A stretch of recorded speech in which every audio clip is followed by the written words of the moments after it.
Hello, welcome back to my channel. We're now heading to Makati, specifically in City Garden Hotel.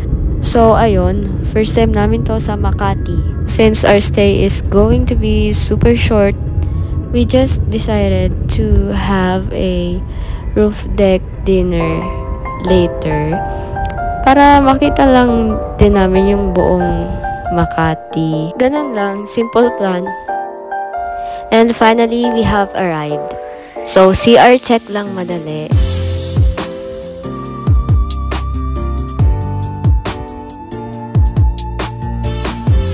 The next one that we'll be checking is the room.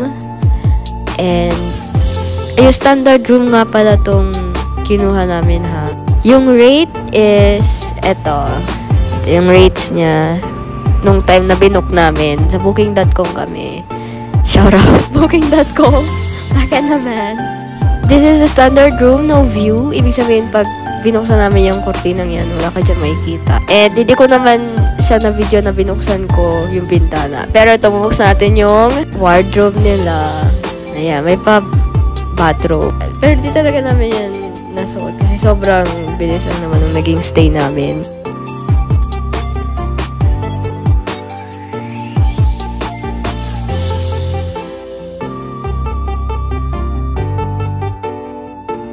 So, we will open this one. And ito yung ref nila. Ma, ano ulam? Ma. Just kidding.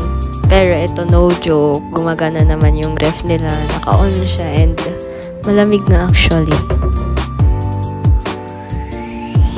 Now, this is their vanity mirror. Ang gusto ko dito sa mirror na to is yung sa likod niya, which is yung wardrobe, ay may whole body mirror and parang may infinity mirror effect. Time check, it's 5:55 p.m. and we are now at City Garden Grand Hotel Makati. Specifically at their Firefly Roof Deck. Itong pinuntahan talaga namin dito. Sobrang lapit lang naman niya dun sa City Garden Hotel Makati where we are staying. Ano lang, mga around 3 minutes walk away lang. Sa kabilang kalye lang. Kaya kami nag-book doon kasi mas mura yung rate nila compared sa rate nila dito sa City Garden Grand Hotel. Obviously, yun nga lang, lalakad ka ng konti lang naman na lakaran. Walk-in nga lang pala kami dito. So, we just took an elevator and then papunta sa 32nd floor, which is this. And then, yun, papahanap ka lang ng table kung meron. Which, in our case, meron kasi maaga-aga pa naman kami nakapunta dito. Kita nyo naman kanina, di ba? Hindi pa naman puno yung loob. So, ayun, nakapa-reserve kami agad. Panoorin ko lang tong sunset, ha? It's time to order. Gusto ko yung madami yung variety na pagpipilian dito. Meron silang Spanish corner, Tex-Mex, Filipino corner, all-day breakfast, soups, appetizer, dessert, rooftop barbecue, vegetarian dishes, sandwich and burgers, and drinks. Alcohol and non-alcohol drinks. Yun yung mga pagpipilian nyo sa menu nila. Yung pinakamurang pagkain is croquetas, 230 pesos sa time ngayon. And yung highest price of food nila is around 2,200 to 2,400 na range, which are yung steak and their whole cakes. Ayun, ang sarap ng food nila, promise, lalo yung lasagna na na-order namin. And ang sarap lang mag-wind down with the wind and of course with friends. Eto na ang ating beshi. Oh, may parigalo. Di ko pa naman birthday, pero feel ko na tuloy na birthday ko.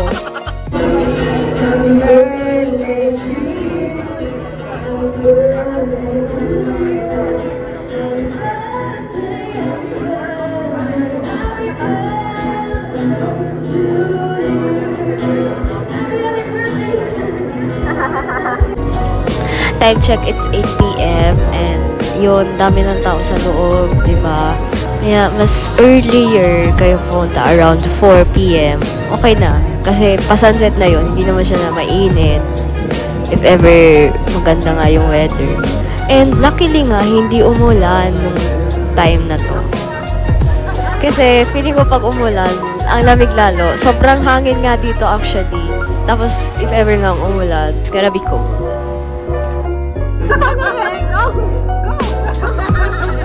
Bago kami umuwi, syempre CR muna. Tapos, maganda naman yung CR nila. Malinis, high ceiling. Ano nga lang, nagulat lang ako kasi ang bigat nung pinto nila. Made of frosted glass. And then, itong bakal, stainless steel na handle. Ito yung view ng other side ng roof deck. Kung kunwari, nasa left side kami kanina, ito yung nasa right. Yung pakapasok mo sa loob, sa right side na part. So, ito muna yung last view bago kami umuwi. Konting kwentuhan lang, ganon.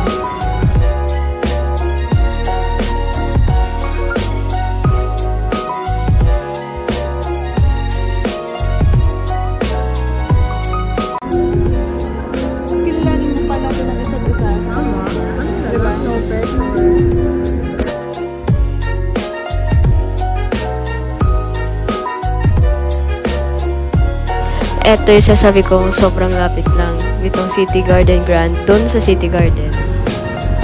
Kita nyo, walking distance. Time check, oras na para matulog. And uuwi na rin to si Beshi. Mami, miss ko na naman. So, nag-grab na kami. And alam nyo ba, talagang ayusin nyo yung pin, tingnan nyo yung location kasi nakakalito yung City Garden, tas City Garden Grand Hotel. Doon napin ng kapatid ko sa City Garden Grand. Tapos naghahanapan talaga kami kung nasan yung sasakyan. Buti na lang, tinulungan kami ng isang stop sa City Garden. Thank you, kuya. Pero hindi ko na naalala yung pangalan. Like, I'm so sorry. Pero, kilala mo kung sino ka. Thank you talaga, kuya.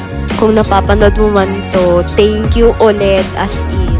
Super thank you talaga kasi may flight na ako mamaya-maya na pauwi. Tapos, nakaka-hassle humintay ulit ng another ride home kung if ever kinancel kami nito ni kuya. Pero buti na lang talaga hindi kami kinancel kasi nahanap namin itong sasakyan niya. May na-discover ako sa maps. Tignan nyo, international places, name ng street. Tara, uwi na tayo sa Hong Kong Street. Tapos tara, uwi tayo sa Zambales Street. Ito na yung mga local version. Ang cool. Naman ko, sa may C5 to eh. Alright, so I hope you've learned new places with me. Jen, this is signing off. Bye.